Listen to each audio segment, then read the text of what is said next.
mensajero y el de la miostatina, que cómo funciona lo de la miostatina, que cómo funciona lo del microRNA. Eso sería fisiología pura, fisiología pura. Entonces, ¿verdad? Poli, bueno, sin separar. Entonces, claro, hacemos así o no, me decidieron darle un viraje, y es que la gente maneje los conceptos, yo lo digo así, moderadamente profundos de la fisiología, y que pueda ir al campo, cuando se hagan evaluaciones y entrenamientos, ellos con base en lo que conocen moderadamente profundo y ojalá más profundo, puedan darle respuesta al entrenamiento, a la prescripción del entrenamiento y a la evaluación del entrenamiento. Entonces traigo esta población porque hicieron una revisión, hizo una revisión y habló del ayer y del hoy de la fuerza. Utilizó mucha literatura de Juan José González Vadillo. Ustedes ya saben quién es el hombre. Juan ya lleva 20 años tratando de cambiar en cierta forma la concepción de mirar el entrenamiento de la fuerza.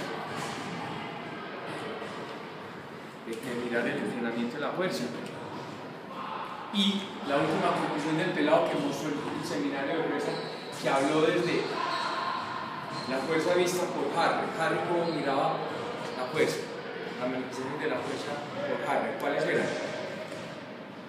Las tres de siempre: fuerza máxima, fuerza rápida o fuerza explosiva, y resistencia a la fuerza.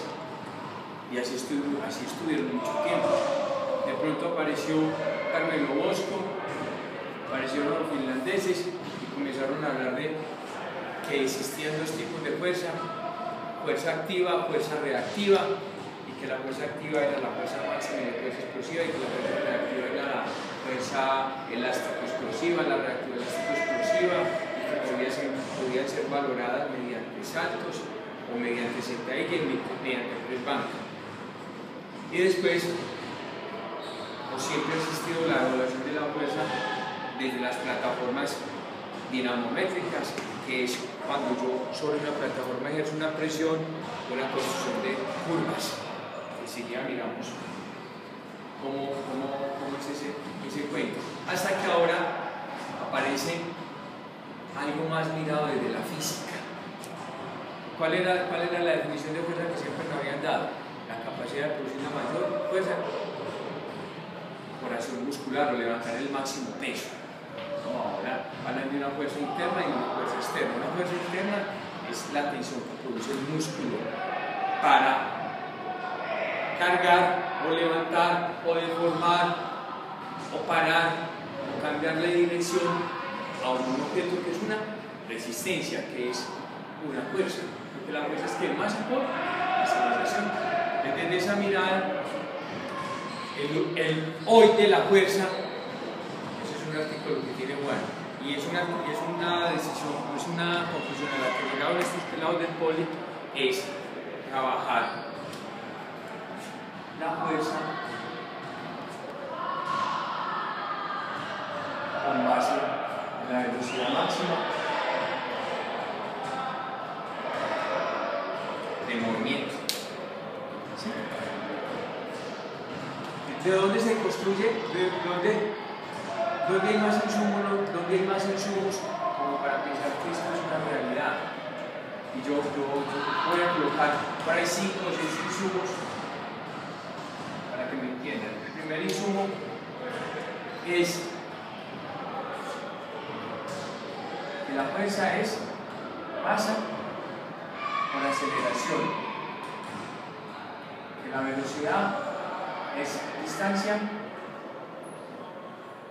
en el tiempo, que la potencia es fuerza por velocidad.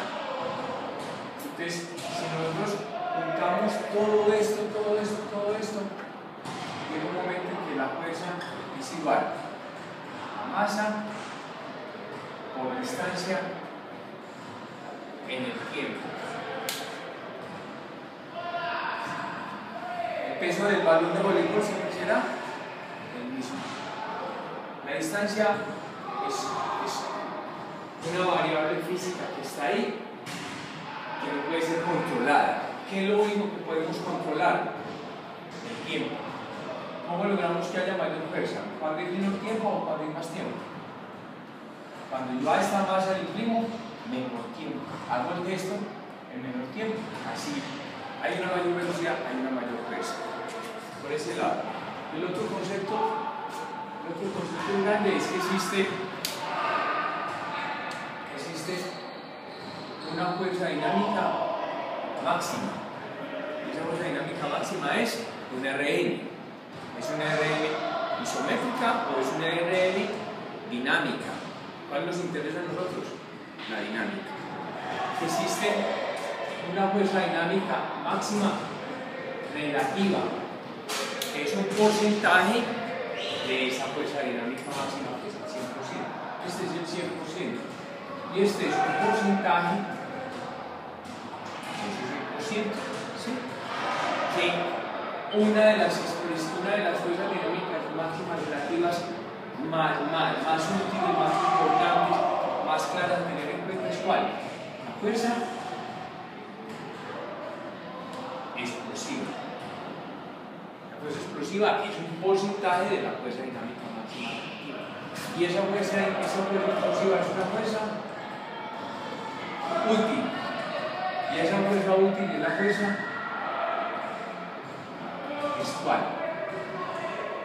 Me preguntaría a Hugo, que está inquieto, ¿viste? ¿Cómo mido yo la fuerza que es aplicada cuando yo salto o cuando pego?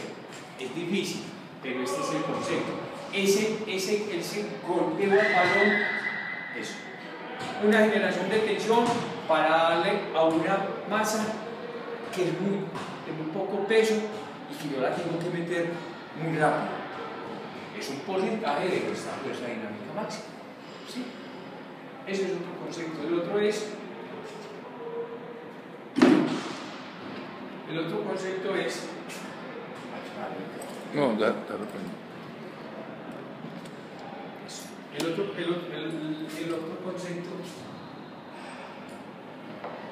concepto es el de las activaciones.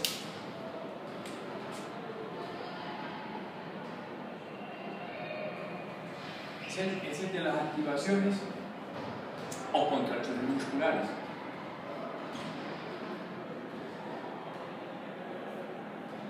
¿Cuáles son así grandes? Excéntrica,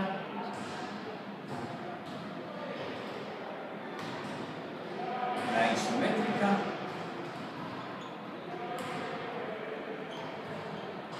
y la concéntrica.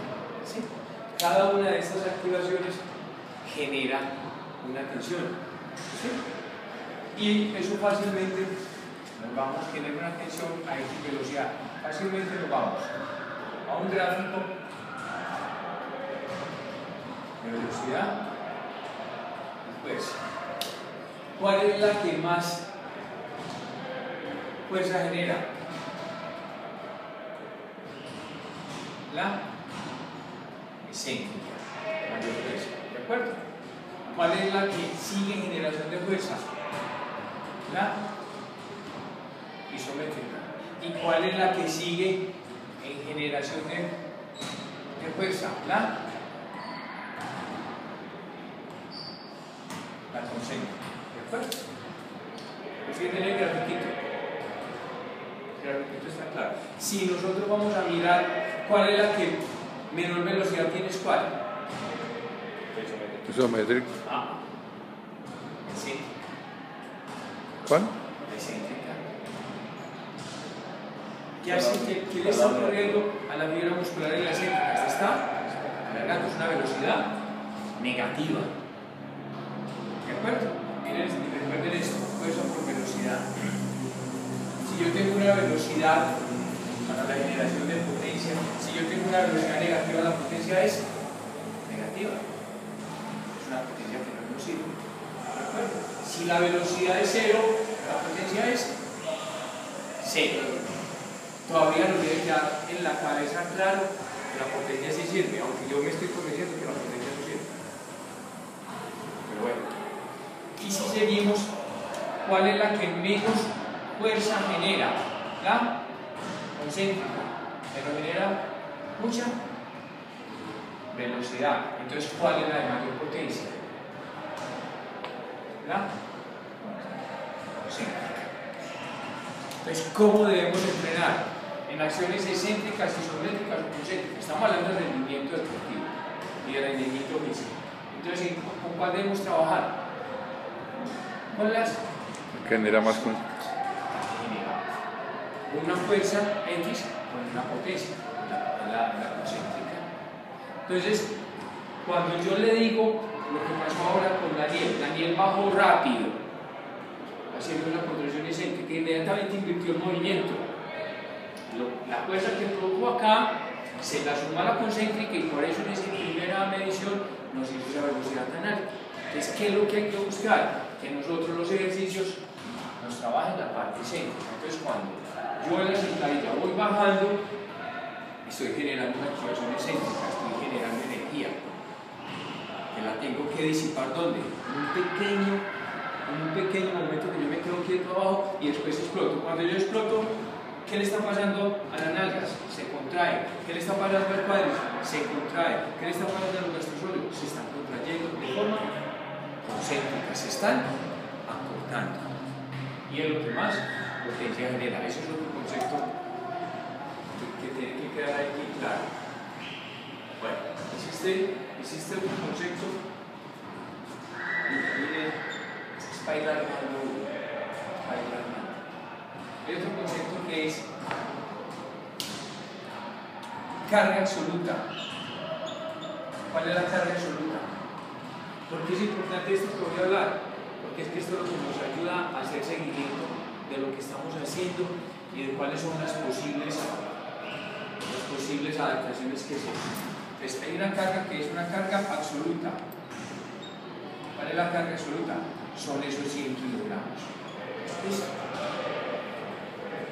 Está la carga relativa, que es la carga, el porcentaje al que corresponde esos 10 kilogramos.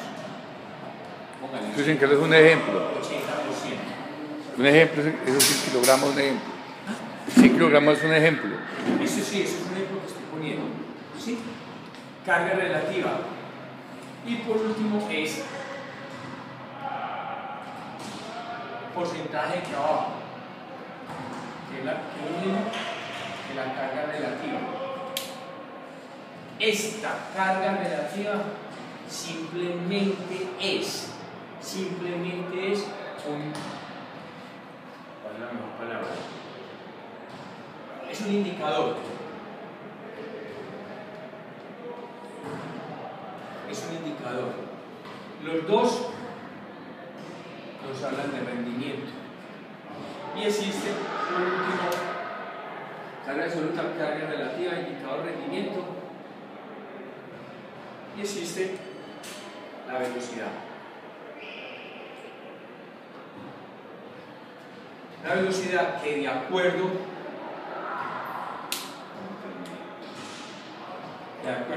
a la curva fuerza-velocidad